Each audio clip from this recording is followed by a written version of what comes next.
Oui, salut à toutes et à tous. Moi, je voulais vous parler un petit peu de la situation du coup en Ukraine, puisque vendredi, Poutine a annoncé être prudemment optimiste concernant un éventuel cessez-le-feu dans la guerre en Ukraine. Alors, ce cessez-le-feu, on le voit se mettre en place depuis plusieurs semaines maintenant, soigneusement orchestré par Trump depuis la Maison-Blanche, où il a reçu Zelensky le 28 février.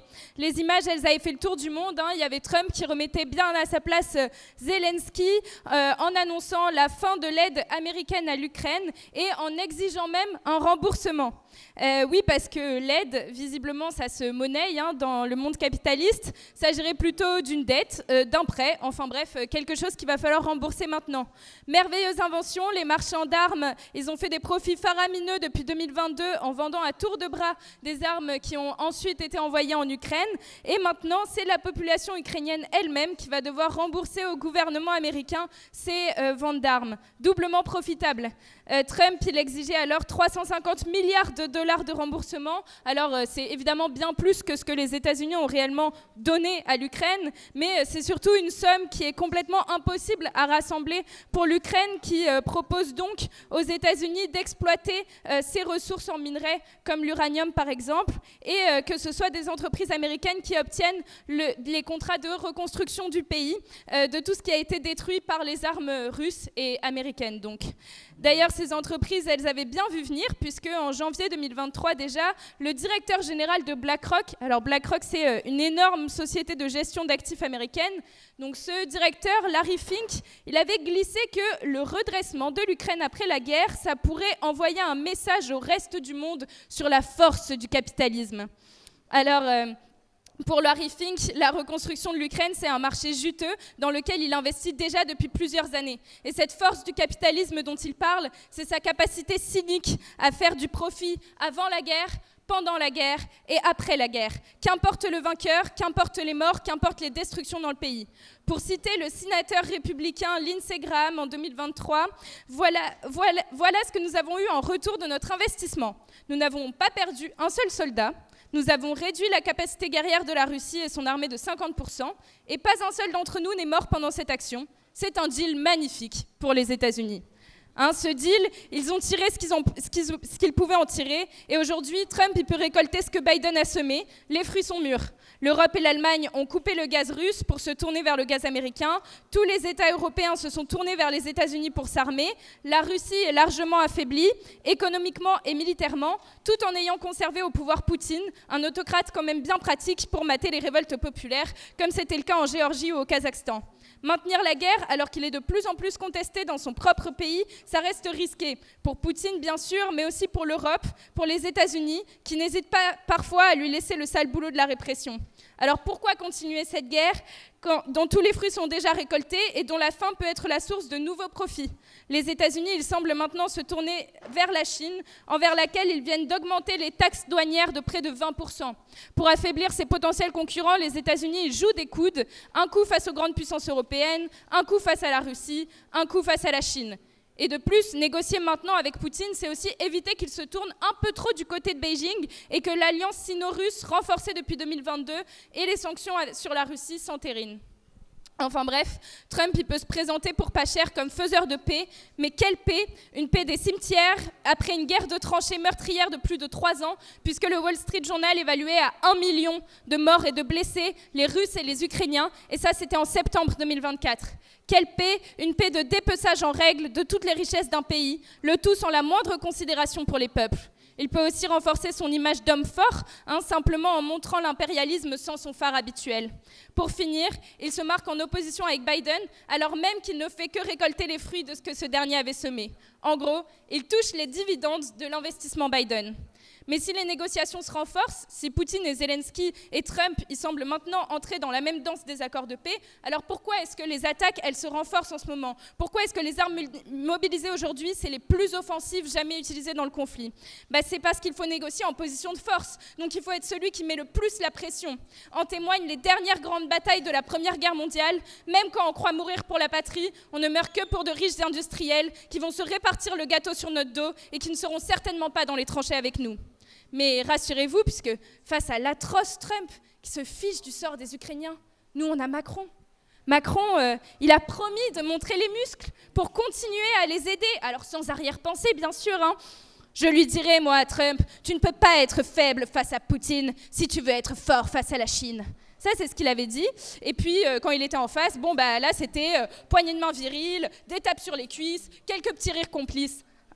Les pauvres dirigeants européens, ils étaient tous très paniqués cette semaine d'être mis sur la touche après avoir tant contribué, après avoir même proposé d'envoyer des troupes sur place, après avoir accepté de couper leur économie de la Russie. Ils ne pouvaient même pas toucher les dividendes de la guerre. Alors là, ils étaient très déçus. Macron, Mélanie, Merz, ils ont tous raconté la même chose à la télé. La Russie menace de nous anéantir. Nous, pauvres Européens, il est temps de l'affronter. Macron, il en était presque à annoncer l'arrivée des chars russes sur Paris, ambiance guerre froide. Alors, nous, il va falloir qu'on se serre la ceinture, nous, bien sûr, pas les patrons, pas les milliardaires, puisqu'il faut se défendre, il faut s'armer, et des armes, il faudra en acheter plein, à nos propres industriels, bien sûr, comme Thales et Dassault, mais aussi aux armateurs américains qui excellent dans le domaine. Nous, on refuse cette montée du militarisme, mais aussi et surtout le nationalisme. On ne serrera pas les rangs derrière notre propre bourgeoisie et son drapeau, ni patrie, ni pays, et au feu leur union nationale. Pourquoi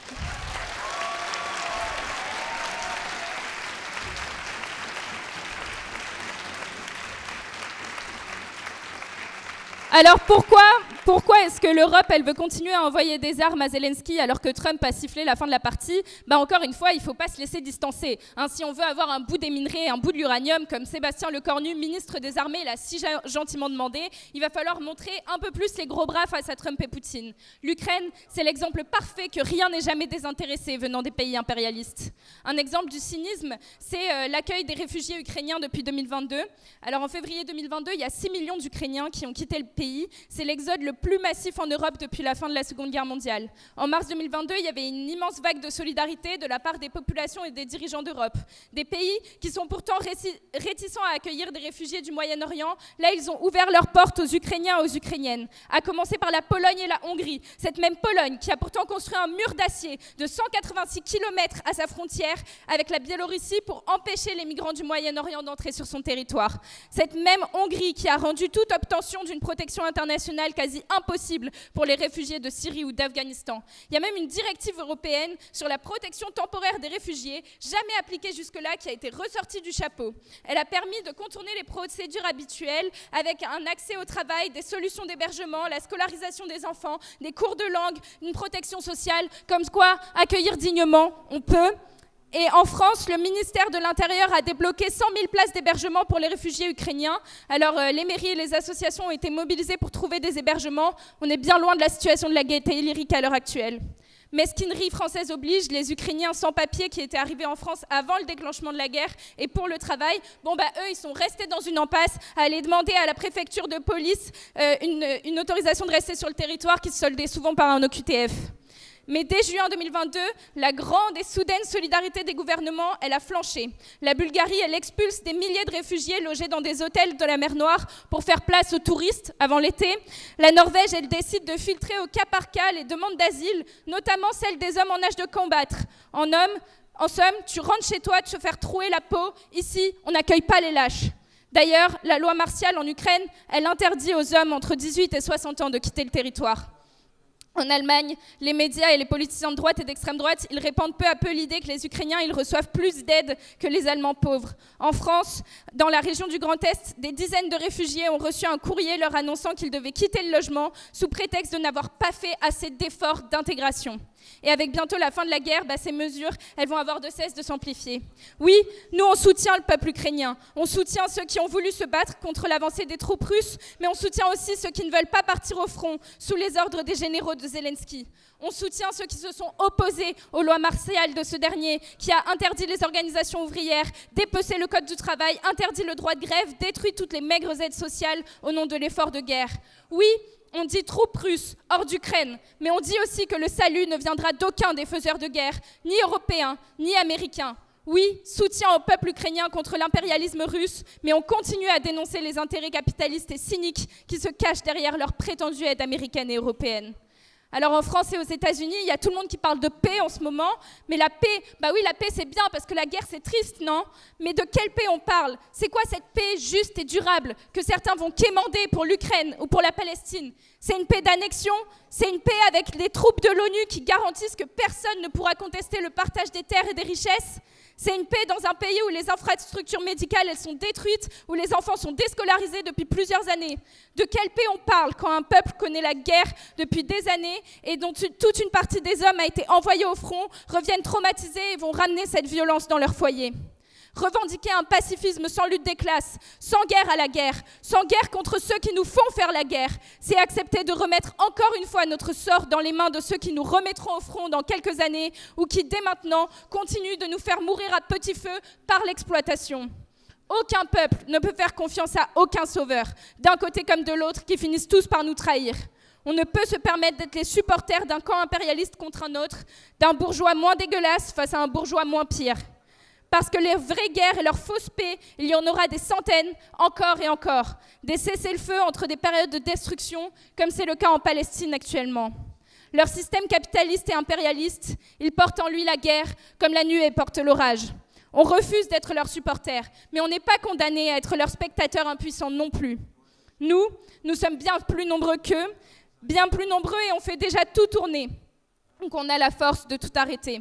On peut tous ici dans cette salle vivre sans les capitalistes, mais eux, ils ne peuvent pas exister sans les travailleurs et sans les travailleuses. C'est leur faiblesse et c'est notre force. Venir ici, se former, c'est voir la réalité en face, c'est sentir plus lourdement encore le poids de nos chaînes sur nos épaules, mais c'est aussi le signe qu'on les fait bouger et qu'on relève la tête. Alors organisons-nous pour la révolution et pour briser ces chaînes jusqu'au bout.